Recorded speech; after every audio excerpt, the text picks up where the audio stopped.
Hi guys, it's Sam here at the CoreFit Cairo. Thank you so much for joining me on this CoreFit movement training programme.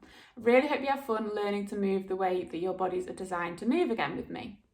But before you start, I just wanted to take you through the movements and the positions that we'll be using throughout the flows so that you get a better understanding of what they are. So when I say them, you'll know what I mean and you'll know what you need to be doing. So I'm going to take you through some videos to explain those positions so that you get a better understanding of them.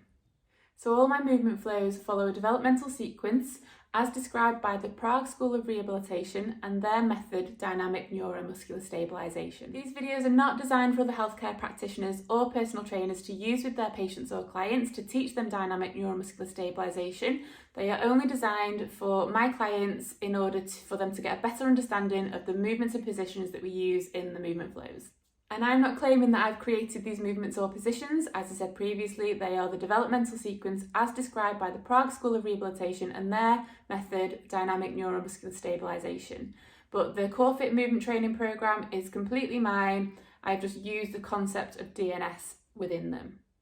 CoreFit movement training foundations video 2 is prone position and squatting. 3-month prone. I'm going to start laying our front. And to get the right position, we're just going to start to tilt the pelvis backwards and forwards. And what I don't want you to do is to use your glutes to do this. So I don't want you to squeeze your bum to bring your pelvis into a posterior position. We're going to use our core to do it. So if you feel like your bum's tight, your legs are tight, you're probably not doing it right. You're not using your core to do it. So we're going to use our core to tilt the pelvis backwards and forwards. And you'll know when you've got a neutral position because you'll feel like your pubic bone is pressing into the floor. Then we're going to move up to the rib cage. And what we don't want for the ribs to feel like they're pressing down into the floor. So we're going to try and scoop the ribs and pelvis together, like we're closing the pages of a book. And the ribs will lift off the floor. Next, we're going to think about activating the shoulders. So we're going to try and create external rotation and depression in the shoulders, pulling the shoulder blade down towards the back pocket. The forearms are going to be in a diamond position, so they're pointing towards each other. The middle finger's in line with the forearm, so the wrists aren't deviated. And then once we've got that position, we're just going to start to push the floor away with the elbows. What I don't want you to do as you're pushing yourself up is to drop into an anterior tilt into lumbar extension. So we're keeping that neutral position through the lower back and pelvis. Your pubic bone should still feel like it's pressing it into the floor. Keep the shoulders active, push the floor away with the forearms. And then in this position, we're going to start to lengthen through the upper back by imagining we try and drop the upper back down towards the floor, but without dropping into lumbar extension. If you feel like you've got pressure or pain in your lower back, you've probably dropped into an anterior tilt and into lumbar extension, so you've not got a neutral position.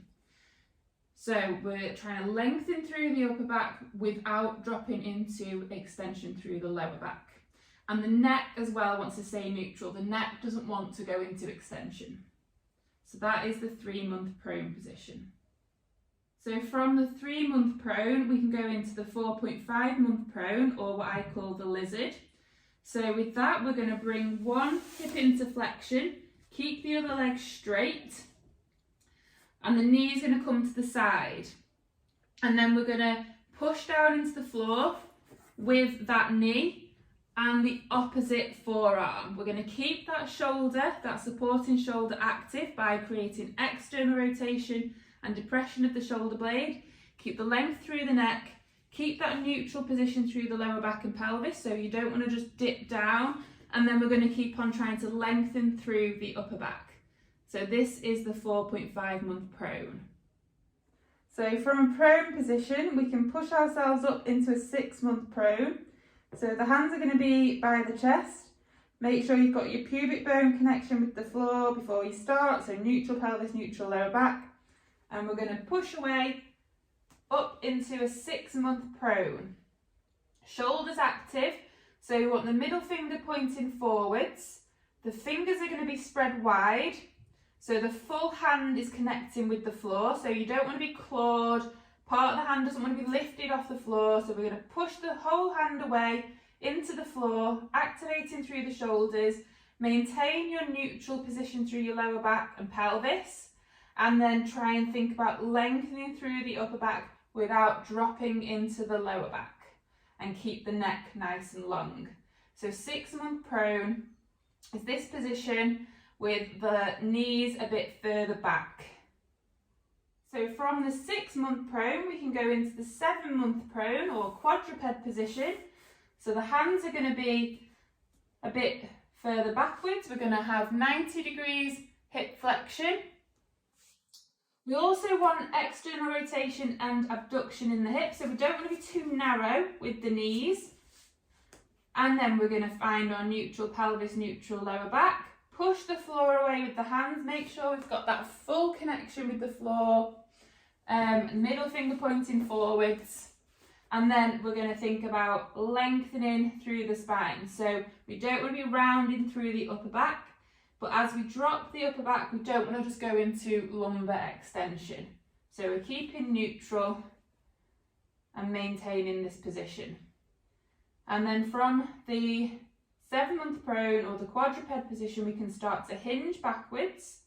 So we're hinging. So flexing the hips and then extending the hips. And what we want is to maintain and control that neutral pelvis and neutral lower back. What I don't want is for you to round your lower back as you're going backwards and to go into lumbar extension as you're going forwards. So we want to maintain neutral pelvis, neutral lower back, lengthening through the upper back, and that full hand connection, shoulder activation as well. Backwards and forwards. Low quadruped is just a modified version of the quadruped position. So we're going to come down onto our forearms. The forearms are going to be in that diamond shape again. Middle finger in line with the forearms, wrists neutral. Elbows in line with the ears, shoulders active, so create external rotation and depression, pulling the shoulder blade down towards the back pocket on the same side. Make sure you've got your neutral pelvis and you're lengthening again through the upper back, but without going into lumbar extension. Keeping that neutral pelvis, neutral lower back, and neutral neck as well. And from this position, again, we can start to hinge backwards, flexing the hip, and extending the hip, making sure that we don't round into lumbar flexion on the way back and extension on the way forward. From the 7-month prone or quadruped position, we can go into our low bear and into our high bear. So we'll find neutral pelvis, neutral lower back, push the floor away with the hands, keep the shoulders active, curl the back feet under, create your breath embrace. You're going to lift your knees off the floor. As we come up off the floor, what we don't want to happen is to lose the pelvis into an anterior tilt and lumbar extension. So that's why we create the breath and the brace. And then we're just going to lift into a low bear. So again, we don't want to be too narrow with the feet and knees, so we're creating external rotation through the hip and abduction through the hip. And then we can come into a high bear. So your bum is going to shift further back and higher up, hinging through the hip, not through the lower back. And then from the bear position, we can start to hinge the hips backwards and forwards. Again, maintaining that neutral pelvis, neutral lower back. And then as we go back, we can start to walk the hands backwards into our squat. We want to maintain neutral pelvis, neutral lower back, and lengthening through the spine.